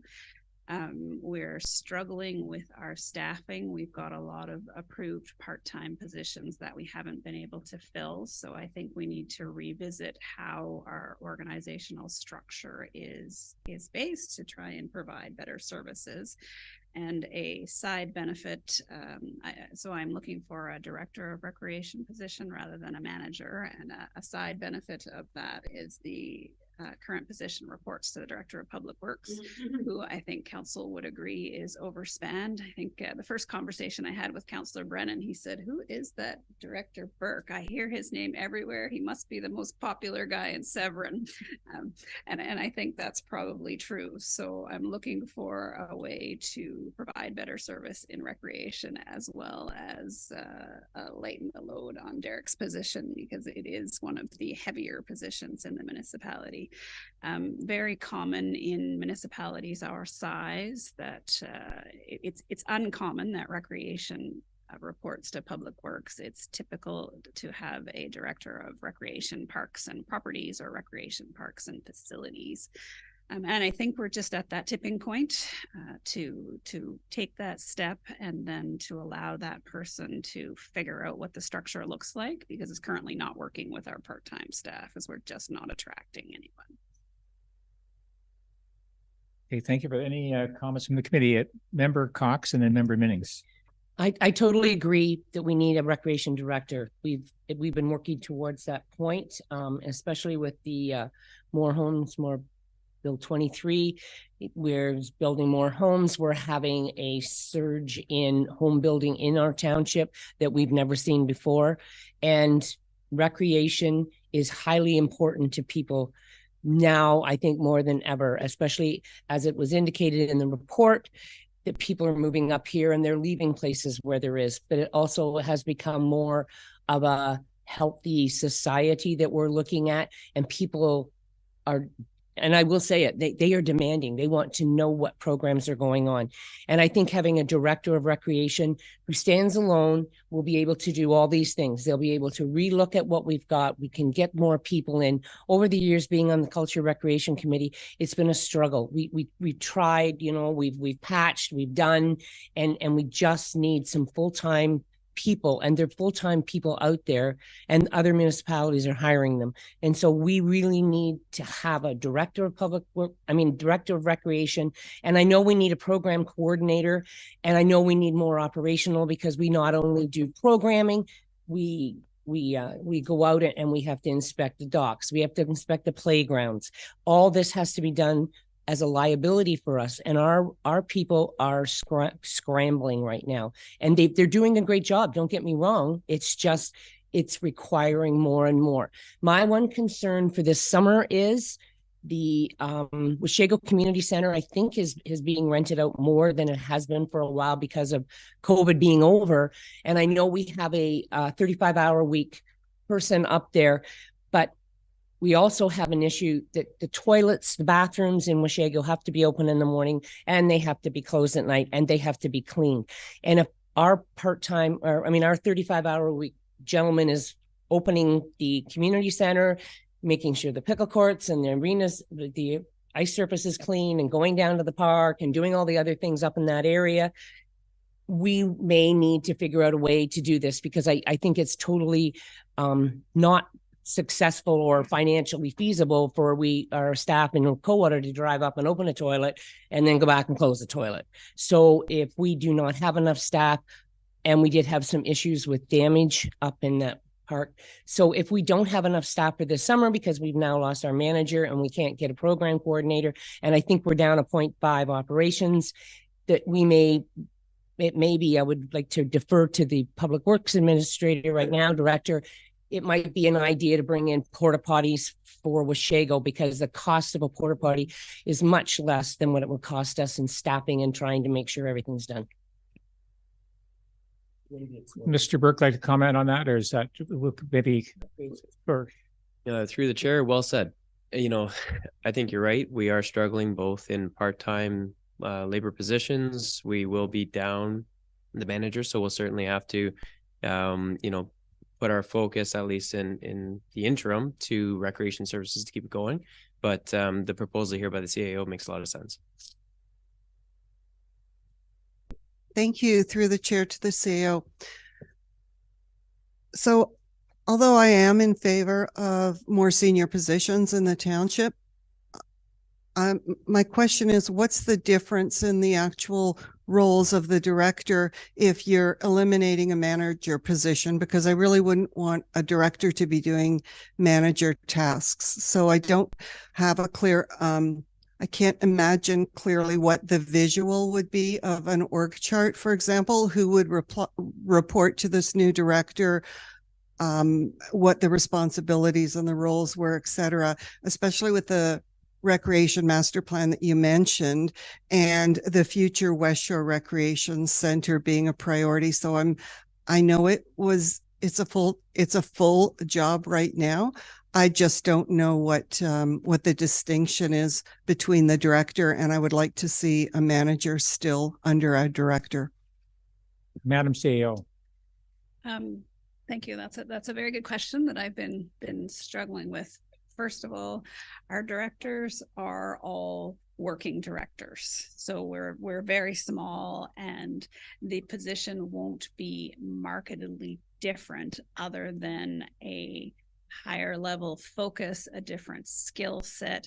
Will we need a manager down the road? Maybe, probably, but we need to start somewhere. And so I want to start at the top with someone new and fresh that comes in with a specific skill set, and then they will build what the team looks like.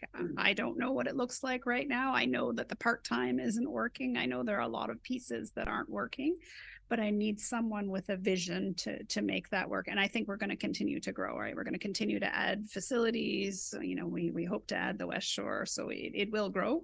To start, it won't be terribly different than the manager position. And quite honestly, my directors do manager tasks. I do manager tasks because there isn't that level of structures.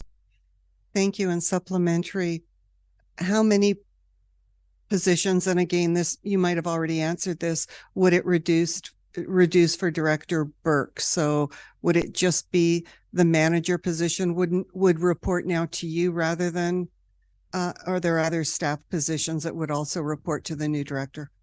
Thank you. Through the chair, currently the manager is responsible for 4 full-time staff and 4 to 6 part-time staff. So it does reduce his load quite a bit. Thank you. Member McIntyre and then Member Burkett. Through the chair, just a comment. I find the report is fairly clear. The need to have a director is it's in front of our face. I think our previous manager did a wonderful job. However, with the load that's coming back to Mr. Burke, I think what's really important is that when we get to the director hiring stage, that we get the right one. But I really am in favor of this Lori's report. It kind of spells everything out. And as the clerk said, we're moving along, growing quickly. We need to have someone with a bit more bite to their to the recreation portfolio. So I'm in favor of it. Thank you. Thank you, Member Burkett. Thank you to the chair, and thank you, Member Minnings, for that comment. But I think to the Madam CAO's comments that we are small, and I see relieving Mr. Burke of some of the responsibility because he does have a large portfolio on his plate, sorry, not dish. And I'm looking forward to see what this new director will do. And I'm sure in the hiring process, he or she will know that we are small and they need to step into those other roles, as do all of our staff here at the township. You'll see them step and do other things that is not a director's position only because of our size, but I'm looking forward to it. I think it's much needed. Thank you. Over to Member Cox. And I am sure that if there was ever a director who will probably be doing hands-on directors of recreation, because recreation departments, in all the recreation I've ever been involved in, recreation, no offense, sometimes they just sort of get left. So they all pitch in and they pull in and they all work together very hard, because most recreation people are passionate about being recreation. And so that's what they look forward to doing. Thank you for that, Member Burkett. If through the chair, if I may, I just want to say, Pat Harwood, I just want, and I know that most of you know her, but you know, I've seen her at 7 o'clock at the Tim Hortons out on highway number 11, headed to Washago. Like for that manager and that lady to be so dedicated, she lives in Penetang and she's at 7 o'clock. She's there. I've seen her in Coldwater at 7 o'clock. She has done such a remarkable job. When I remember when we first hired her, we had no manager, and what she's done for our township, I can't thank her enough. So I just want to convey that to Pat. I wish her all the best in retirement. I don't know if we're having something for her, but I just wanted to convey that. Thank you, Pat. I think we all totally agree with that.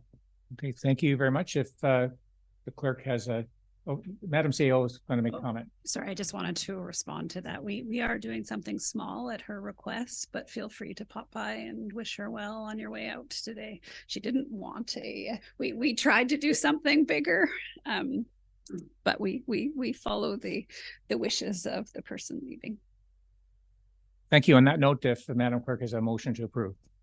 Certainly. So the motion reads that report CAO 2023-005 be received and that staff be directed to recruit for a Director of Recreation Parks and Facilities rather than a Manager of Recreation position. And further, that when the successful candidate is onboarded, an overall review of the newly created department is undertaken and staff report back with a longer-term operations plan to meet increasing service level demands. Thank you. A moved by Member McIntyre, second by Member Minnings. All in favor? That's carried. New business, G.1, AMO conference delegations. I'll pass it over to the clerk or CAO. Just for the meetings, August, correct? Yes, I think we wanted to hear from council what you would like to delegate on. And I know the deputy mayor has a list, which I meant to ask her for yesterday and I forgot. So perhaps we can get back in another week or two, but I'll let Member Cox speak to it first. Sorry, we have to put them in by June 9th. So we have to hear from council today what their wishes are. Okay. So what it means is the ministers of the province and their assistants or parliamentary assistants, we can meet with them to discuss, in our case, I want once again to go for the West Shore Community Center because it will be green and there should be hopefully some grants out there. And I think they need to hear, personally, I think the Ford government needs to hear that it's all well and good to build all these houses, but people who move here, they want community centers. We have to build schools. We have to fire. All these things have to be looked at. And I want them to hear from us to say, go ahead, Member Minnings. Sorry to interrupt, Member Cox, but I need to recluse myself from this conversation just because of my conflict of interest that I need to declare because of my full-time employer. Okay. So okay, that's fine. I wanted an understanding of what the delegations were, but that level of detail, I'll just step out and then I'll come back after. Well, just a comment from the chair. We did meet with the Ministry of Recreation and Sport, and we didn't get the minister to show up. And it was very disappointing that he didn't show any respect to show up and to voice our disapproval to our MPP that I thought we were snubbed there, the last one in Ottawa. Well, we were. She compared us to a cooperative soccer team.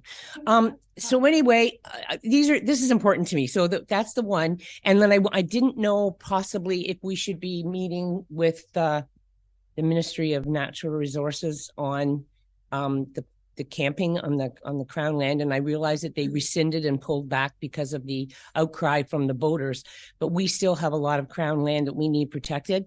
And I had an issue where I had a homeowner call me and they do target shooting on, it is county land, but it's still part of everything. And there's people abusing our Crown land and traveling on it. And there was target shooting and a trumpeter swan was killed. And the, Forester said that he's been working with the MNR on. So I think we have some concerns just to go to the MNR. I don't know if anybody else feels it necessary. And the other one was, I have to think about it. All right, sorry. Yeah, Member Brennan can jump in. Yeah, one I would suggest is that of short-term rentals, Quebec and other jurisdictions have a provincial level of regulation associated with these things. And it is a heck of a lot better than where Ontario is right now. And the short-term rental issue is only going to get worse with the upcoming development in this area. So just to summarize, that's three, correct? Minister MNRF, Sport and Recreation, and is that Minister Clark's? Municipal Affairs. Municipal Affairs, yeah.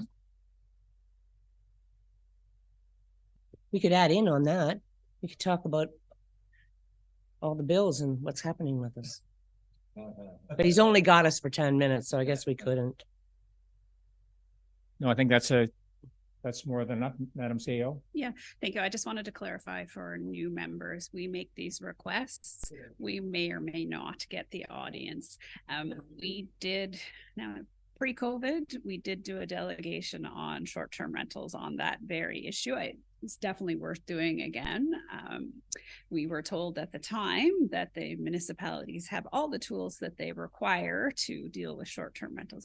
I don't believe that to be true, but they believed it to be true passionately. Definitely worth doing again. But just so you're aware, we will submit. My guess is we won't get the M&R. I think you should ask for it for sure, just because they're doing public consultation, so they'll probably say no. But then again, it's former neighbors, so they might say yes. You just never know. You request, and there's typically no rhyme or reason. And at a staff level, we'll think about where to delegate on West Shore, because I think we did do culture and sport last time, and I think that was the wrong place. Certainly the minister wasn't I think about what I want to say there, but I think we need infrastructure money. So I think we might take a different tact this time and approach it in a different way. Member Cox. Yeah, and I do know that the deputy mayor of Ramera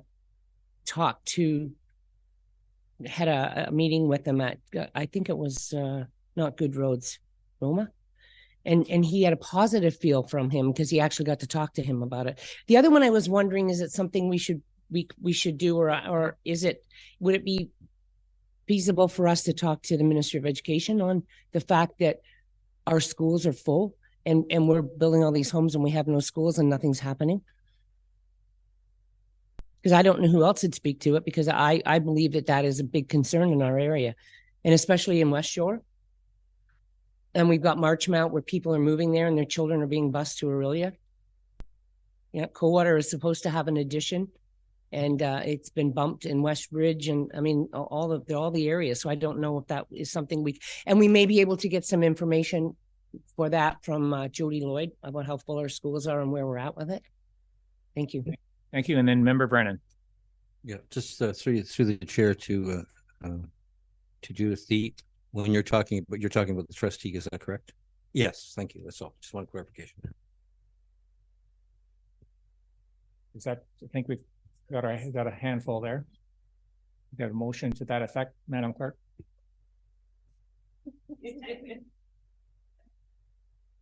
Four ways to be ignored.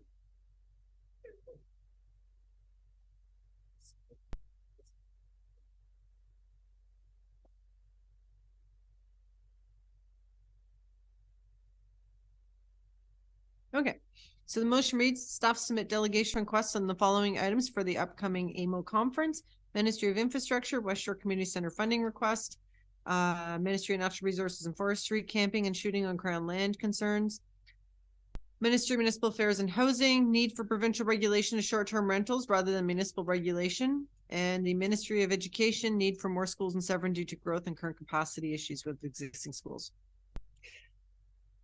My only comment, like shooting and camping on Crown land, I think was not just shooting. Yeah, I had camping and shooting. Good. Okay, we had mover for that. Moved by Member Brennan, second by Member Jansen. All in favor? Carried. Yep, you can get her, and then we're going to bring up new business.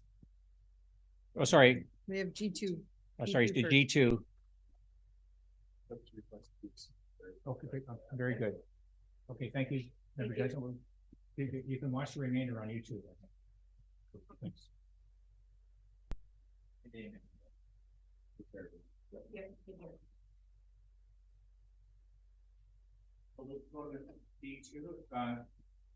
Open for comment. Sorry, Madam Clerk. Staff, just on this one piece, staff do recognize that there's some projects listed here. Some do fall under the Georgian Bay Township side of the border too. So our thoughts would be that we just refer this through Public Works to budget, and then those that actually apply to Severn be brought back, and those that are Georgian Bay Township, we can pass over to them. But yeah, just a comment here that we are going to be in Port Severn tomorrow, and we'll see exactly where she's commented on. This person actually lives on Port Severn Road and has a business on Port Severn Road, and some of the issues have been brought up before with the former village and hamlets. And Derek, we had sidewalk with painting and stuff on the road, but something that, yeah, so it would be referred to budget. Member Brennan.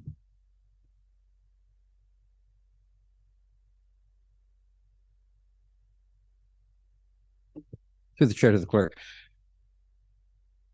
I like this fund that we've established. I know I want to make some suggestions for changes when the full year runs out on this thing. But I think one of the real pluses around the fund is, you know, 2,000, 2,500 for each kind of applicant, spread it around to throughout, you know, Severn, as opposed to some of the, you know, the bigger things like BIA interest and so forth. So I'm just wondering, how do you make a decision with regard to, you know, an application that might take up a huge chunk of this all in one shot? And, you know, what goes into this? So two pieces there. So in a normal year, you receive all your grant requests by September 30th is the deadline for the next year, and you get them all at once. So you will see all the grant requests come forward at once. I mean, we have the odd straggler from the regular grant cycle, like the VO1 that just came last meeting. But that's quite abnormal in a normal year. Normally they're all at budget. You see them all at once. So you do have the whole picture generally as to what you're going to allocate from your grant budget. If picking up on your other thread there, if there are changes you'd like to make to this, then I'm going to suggest I just bring it back to June committee, because we push the grant applications over the summer and through August so that these organizations, groups, and entities out there know to get their grant applications in by that September 30th deadline, so we can do budget, which is now back in its normal cycle, which would be this fall. But again, that's a bit of a side note to what this actually is. Thank you. Okay, Madam Seo and then Member Cox. Thank you. I was to say the reason that we're recommending that this go to budget is, one, it's probably, although they've indicated $5,000, it adds up to way more than $5,000, but it's also hardscape infrastructure that we would normally do through our budget and look at the township as a whole. It wasn't really what the grant was intended for, right? It was beautification and flowers and those kinds of things. So that they're on the right track, but the wrong path, I would suggest. I'll go ahead, Member Brennan, and then Member Cox. Yeah, so I know we had a conversation around this very thing not too long ago. So with following through the chair to the clerk, then maybe we need to consider this for June. Then I would just like to see an upper limit of 2,500 on each application for that particular fund. I think it'll be better overall for the community of Severn. I know some groups out there that are doing some small things, and you know, flowers on bridges and things like that. I think it's a matter of getting to them, making sure they're aware. So, Madam Clerk. Thank you. So with respect to the general grants policy, we'll bring that back to June committee so we don't get bogged down in it today. And then council as a whole will have it in their agenda. They can discuss it. Each can come with their ideas as to what they think should happen to because we actually have 4 grant streams. So maybe a general conversation as well, so all the members understand all 4 and how this one fits in. So I'll take that as direction to bring that back to June corporate services, and then you're just left dealing with today's item. Okay, Member Cox and then Member Minnings. Yeah, and I'd like us to find a way to get, and I mean, I kind of going along the same idea that there's an upper limit. That way people will know where they're going with it, instead of just sort of, it's way too over, like you kind of look at it and go, gee, I wonder what they want. But I mean, I think that we need to get it out there for people in Severn to know that there is this grant for beautification. So if it's social media, or maybe it's something that goes out in the tax bill, but because we said, if there's 10 people in an area, and I'm going to use West Shore as an example. If there's a parent council who said, you know what, out in front of our school, wouldn't it be really nice to have a nice bench and a thing of flowers? And wouldn't that be really nice? And wouldn't that make it look so, you know, kids want to wait, or parents do, and this is what it costs, then they need to find out that this is available. So we need to get the word out. That's all I'm saying. And I think we can all figure out ways to do that. And it's our first year with it. So I think we need to keep looking at it and revamping it and getting it out there for our residents to know that it's there and different things they can do with it. Member Minnings. Yeah, and just quickly, I'm really pleased and I'm very proud that the township has grants available. My question is around subcommittees. So I know we have some subcommittees like this one of council, et cetera, perhaps even of the staff, but is there an opportunity to, outside of a formal meeting to help inform some of the details of what the grants could include, et cetera, so that when they come to us, that would be laid out, or is that something staff will take on?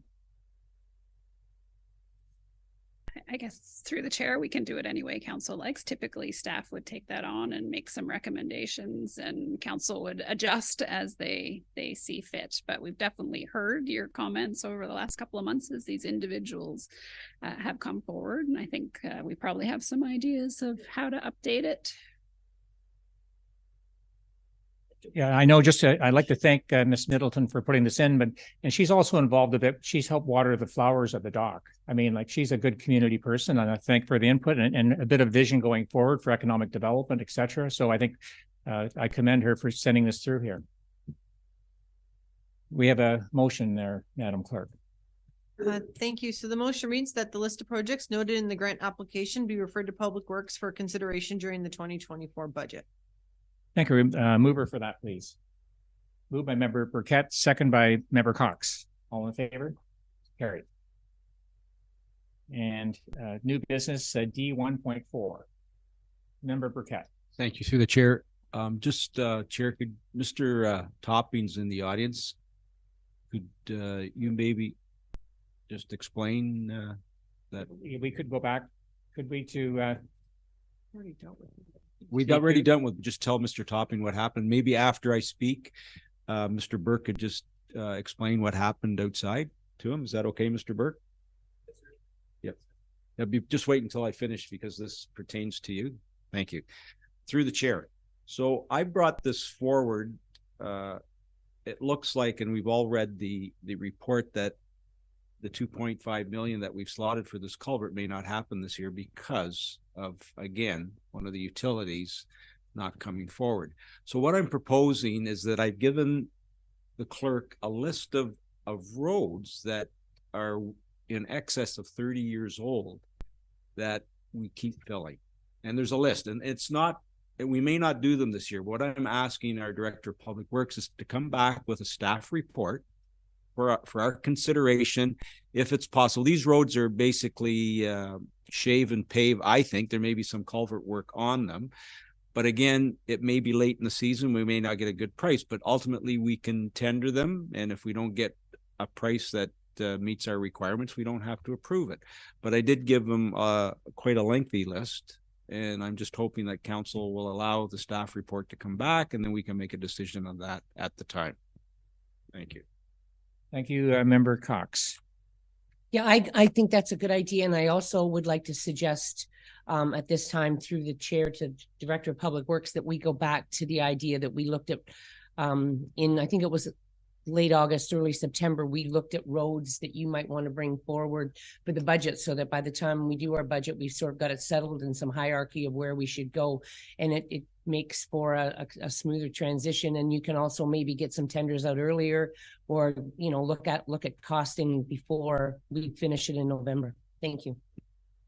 Member Burkett. Sorry, supplementary, if I may. The only reason I'm bringing these roads forward is it seems that, and I know that our Director of Public Works may be able to give us numbers, but I don't think he can give us numbers in whole.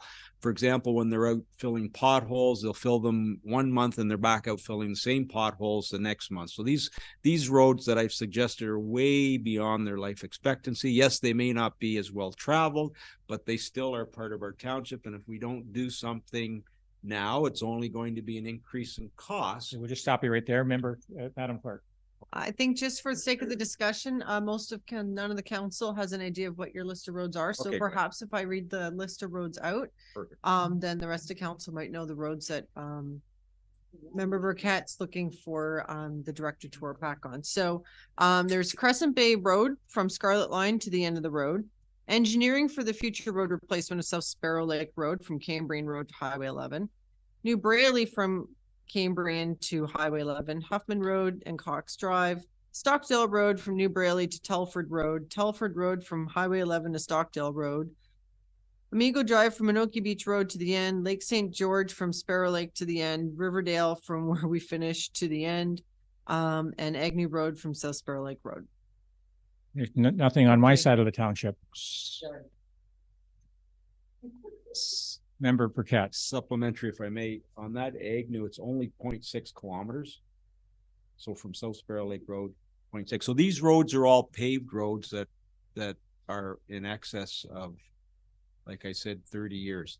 Add a road, member chair, if you'd like to add something that's a paved road that has been filled with potholes, by all means. Like this is just a consideration for council. It's not written in stone. It has to come back. I think I'll remind Mr. Burke the roads that have come up in previous years. To name a few: Lachlan Falls, Lovering Line, Mount Stephen. But I think I'm off track of it. Adam CAO. Thank you. No, I was just going to clarify from Member Burkett that staff are just being asked to look at what we can get done in 2023. There's no decisions being made today. We're going to look at what we can reasonably do, and we'll also have to really consider if Wainman Culvert is going to get done or not, because right now it's deferred till September. So if it happens in September, then council will have to figure out how. And just typically when we report back, we will also note that the Wainman Culvert is a very large reserve funded project. We typically at a staff level would recommend that you spend that money on something else, because then it isn't available for the purposes it was intended. We do have a surplus coming, so there is some extra money, but we need to sort that all out at a staff level. So just direction on roads today to look at, and then we'll report back on what we can reasonably do this year or not. Just to follow up, I was going to bring these roads up when we discussed the transportation master plan, so that's where I thought we would do that. So what do you wish on this, Member Burkett? Would you like me to add them, Mr. Chair? And if so, just I need you to give me those roads. I wouldn't. Should I give them to you right now? Like another one's Narrow Roads. Narrows Road it's a hard top road that needs to be resurfaced. The Lovering Line, Lachlan Falls Road, and Mount Stephen. And we just had a complaint on a Lovering Line just last week. I think I forwarded it to you, Derek. The dust.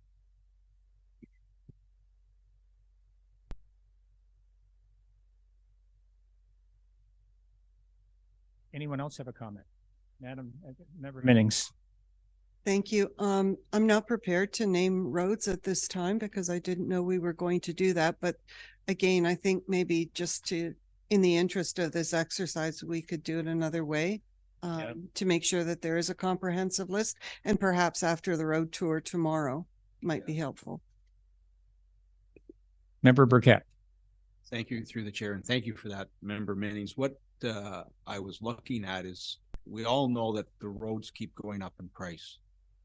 And last year we didn't do Wainman Line for certain reasons, and I'm looking at that Wainman Culvert, which may or may not go through, but because it's such a large project and it's so late in the season, and I really struggle with Hydro and the way they treat us and the lack of respect when they know that we have limited funds and we could tender it out and need it to have done. I don't believe that they really care about us. So that's why I thought if we brought these forward, and it's for discussion, as the CEO has stated. It's not written in stone. We don't know. It's coming back as a report, and it's ultimately council's decision whether we move forward with maybe 2 roads. I don't know. We'll have to wait and see. Member Cox. Yeah, and the other way to look at it too is it's coming back as a report. And then when we go to discuss roads pre-budget, we'll have those named. And when we talk about master transportation plans, other roads may come up. So that will all be ready to roll if there's anything to talk about pre-budget or not, according to the hierarchy of what roads are in order to be done. Okay. Madam Clerk. Okay, so the motion I have is that Public Works Report number W23-016 dated May 24th, 2023 with respect to Wainman Line Culvert Replacement Project update be received as information, and the staff report back regarding the following road projects to be done in 2023 in lieu of the Wainman Line Culvert Replacement Project.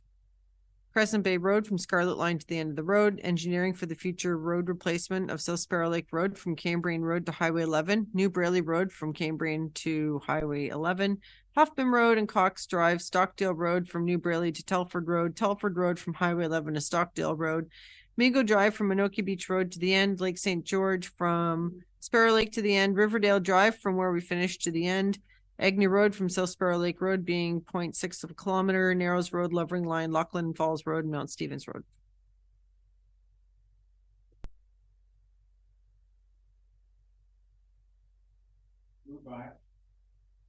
Member Cox, second by Member Burkett, all in favor? Carried. Okay, we'll jump into McIntyre. We'll start at number 5 for committee updates.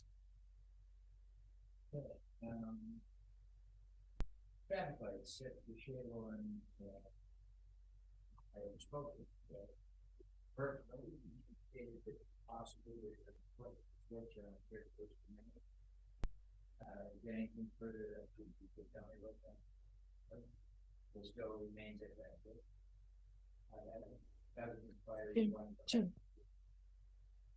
One of the lights being turned on. The deputy mayor's stepped forward and contacted a number of people for a Washego Canada Day parade. I think she's striking a committee. She may report to that in a little bit when it's her turn. Otherwise, everything is pretty quiet at my end of the township at the moment. Thank you. Ward 5, we'll go to Ward 4. Thank you. As far as committee updates, the library board committee was, the virtual option was canceled last week due to internet power outage. In Ward 4, very busy, as I'm sure others are too. So it's my first time getting out and calls in the spring. So lots of very diverse requests coming to me, and yeah, no major issues in any one area. Thank you. Thank you for that. We'll jump to the deputy mayor if that's okay.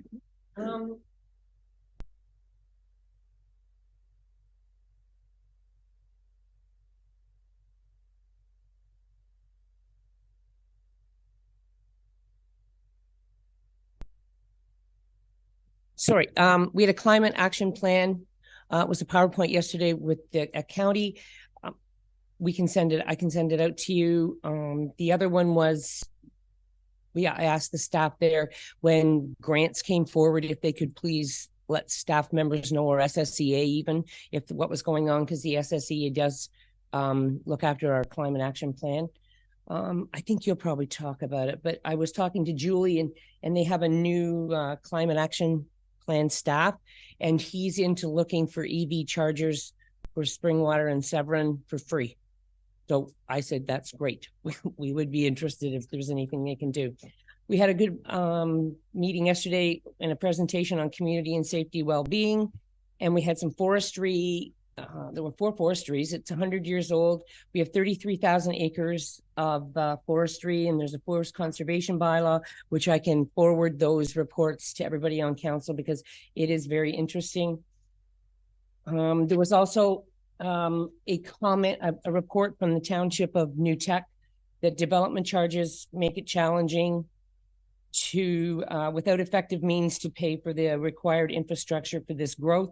It was on the PPS and the Bill 97, and basically it comes down to, you know, that it's schools, it's lost my mind there. Schools, community centers, all the infrastructure that these homes are going to cause us, municipalities to have to provide for, and there's no money coming with it. And it just seems like build all these houses, and I don't know what you're going to do with all the people once they get there. The other one I was very happy to hear about was the alternate destination hospice proposal. Now, if you are at home and you are very ill and you're in palliative care, they do not have to take you directly to the emergency. You can ask to be taken to the hospice or place of your choice, and it does not cost you anything. So it's a new service that the Ministry of Health, or actually Simcoe County, has come up with, which makes it much more, because what happens many times is the palliative care person sits in emerge, and sometimes they don't even live to get to hospice where they should and have their moments. So this is, to me, a wonderful thing that we have. Our library meeting was excellent. There's a lot going on at the Cohen Library. I sent you all a little list that it's very, very active. They're having a cricket workshop, which I'm going to, and a painting one, and they have after school programs and PD programs. The BIA, busy. We have a June 3rd Pioneer Day plus our village-wide garage sale.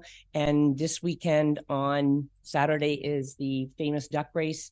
5,000 tickets already all sold. So it should be a good day for the Lions Club, and they take all their money and put it back in.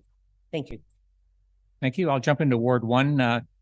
Severn Sound Environmental Association. We had a quarterly meeting on April 27th. It was in person.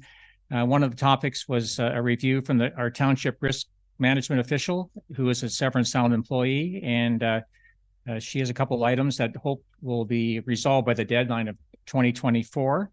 In addition to that, an initiative that was started by Councillor Brennan, Severn Sound is going to host a lunch info sessions featuring 3 provincial ministries, and the topics are provincial permissions presented by the MOE. Second one is provincial environmental assessments and renewable energy approvals, once again presented by MOE. And the third one is aggregate approvals presented by MNRF. This is a work in progress, and invitees will be all the municipalities that are part of Severn Environmental Association, along with the city of Orillia. And this is going to be in September and October, and they're roughly an hour long, 40 minutes for the session and 20 minutes for questions. So I want to thank Member Brennan for setting that up. Cowater Mill, the mill activities are busy for the year. One of the activities is going to be Saturday Night Live from 7 to 9, and it's going to be in August, September, and October. And as Member Cox said, the duck race is on Saturday, so a good vantage point is to watch the lunch of the ducks or from the mill property across the river. Matchdash Community Heritage Center, lots going on there. We have karate twice a week. We've hosted a couple of celebration of life. There's showers, birthday celebrations, quilting. And we had a spontaneous quick meeting with County of Simcoe, MNR, Towerline residents, hosted by the mayor and deputy mayor and myself. And it's great having a place to go to in Ward 1. And it looked good that day. So that's it from my end. And we'll go over to Ward 3. Position recruitment, For those of you who know Pat Thor, she'll be retiring this year. She's a key part of that organization. So no set date yet, but I know based on my experience that over the last little while, she'll be missed for sure. The recruitment committee is just trying all kinds of things to get medical learners to stay after they've done their learning time here. In one example, for instance, they helped a medical learner find accommodations on Bass Lake. The partner of that particular individual was so happy because of the access to kayaks in the lakes that it just goes to show you that you're not just selling one person, you're selling a lifestyle. They're working on getting recreational passes for the learners through the city of Orillia. A recreational pass for the city of Orillia, an annual pass is over $1,000 a year. So they do really appreciate these kinds of things. We don't have big bucks, but these small things add up. They're still working on their new website. It'll take a little longer than June to get it complete. And they are also working on an article to be in Orillia Today, which will feature some of the credentialed doctors and their awards, try to profile some of the wonderful medical staff that we have working for us. The credential staff long service clinical excellence and leadership awards that were to be held in Severn Township in May have been moved to late September. They will be tied in with the big promotional gala now that is planned at the casino. So that's it for the position recruitment. Otis Park, normally their directors meeting would have been Monday of the Victoria Day weekend. That's been moved to next Monday, so I have no report. Thank you for that, Mayor Burkett. Thank you. Through the chair, just to continue with Member Cox's comments about the forestry, I didn't realize that the county took it over in 2006, and now that the province is looking at the county of Simcoe, not sure what they're going to do with it, and those 33,000 acres that are ours and for future generations to enjoy. I'm not sure what's going to happen, but interesting discussion about how we manage forest fires based on what's going on out west, and it's our county forester, Mr. Graham Davis, that creates a healthy forest. And that's how he manages, and we haven't had a major forest fire in Simcoe County. It was quite interesting to hear what he had to say. We had a meeting on May the 1st, or some of the mayors in the county, down at the county with Minister Dunlop, which was the first time that I've ever actually had a meeting with Minister Dunlop. It was well received. Most of the mayors had concerns within their own municipality, rather than something that was general across the whole province. I again conveyed my concern with high-speed internet and how it would be nice if we did have a provider to provide service for our whole township, that maybe the province would kick in if we had some numbers that were set in stone. So I'm hoping to follow up with that. And just to add to Member Brennan's remarks about Otis Park, this is the first time that we were invited for the opening of the Perch Festival. So it was nice to see Deputy Mayor Cox and Councillor Brennan there along with me to bring greetings on behalf of Severn. And those are my comments, Mr. Chair. Thank you, Member Brennan and Member Cox. Yeah, just request to speak with regard to your comments on the mayor on the forestry. As the ex-manager of York Regional Forest, I can tell you that what's been done in Simcoe County since the 1920s is nothing less than remarkable. I wanted to comment. I've been saying ever since the conservation lands have been sort of pushed under various aspects of Bill 23, that the county forests that we value, certainly I have one that gets lots of use here, may well be under threat. And I wanted to highlight something that a lot of people don't know. The urban park that was announced by the provincial government there about 2 weeks ago, as best as I can recollect in contacts that I've made and looking at some of the pictures, that is part of the old Durham Regional Forest, or part of that is part of the Durham Regional Forest. And I want to point out that there is one and only one park in Ontario that allows logging today, and that's Algonquin Park, and that's only on a part of it. These agreement forests are made up of plantations, particularly red pine, that have a very uniform genetic form. If you do not thin them back, they normally were planted back based on German forestry to 7x7 spacing. If you do not continue to thin them back, at some point or other, the crown ratio to height drops to a point where those forests then are going to be really subject to diseases and fires more than ever before. You'll see this with a lot of the Scotch pine that Simcoe County's been dealing with down near the mid-herd. I just want to say this. If there ever was a property like that that is not suitable for a provincial park, that's one. It is just the wrong idea. So I think, though, we need to really, really look out to see what trends might come about with regard to our Simcoe forests. They may be the counties, but they're right here in Severn, and they are critical recreational areas.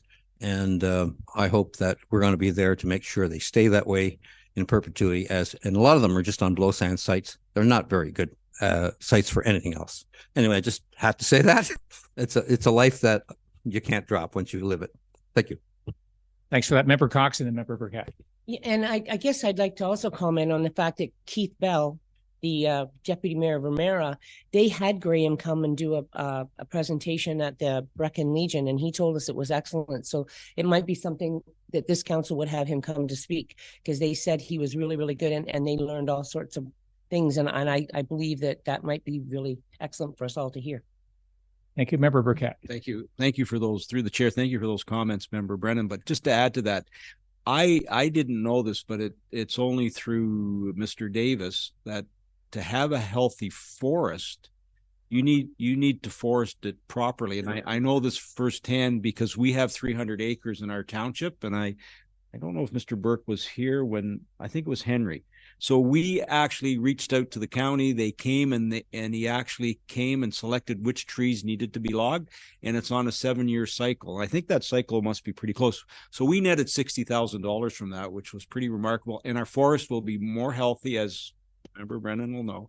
It needs to be looked at and nurtured in the right way, and that's what this gentleman does. And I'm sure you did the same thing when you worked for the M&R. Thank you for that. I'm going to hand it over to the CAO for any updates from your end there, Lori. Thank you. I have trouble with my microphone there.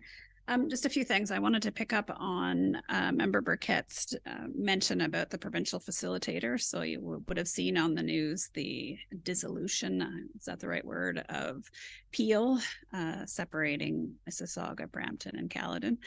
Funny, I was at a CAO's event yesterday or last week, sitting beside the clerk, I think, of Caledon, and they didn't know what was coming. So Mississauga and Brampton knew what was coming. Caledon was kind of an aftershock. So there was a lot of anxiety over that. But at the same event, Minister Clark spoke to us.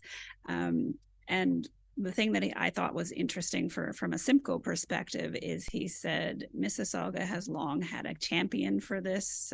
That's why they called it the Hazel McCallion Act, and that they weren't necessarily looking to do similar things to smaller places. Now, at the same time, he was saying that the Premier was on the news saying something kind of different. So I'm not sure where that's going, but I know I will send the resolution that the county passed yesterday to say that the county still needs to exist, because I think sometimes the province is so focused on housing, and I can understand some of their planning concerns with upper and lower, but they forget that the upper tier does garbage, they do paramedic services, they do long-term care, things that someone the size of Severn would never be able to do on our own. So I'm happy that the county has put forward that message.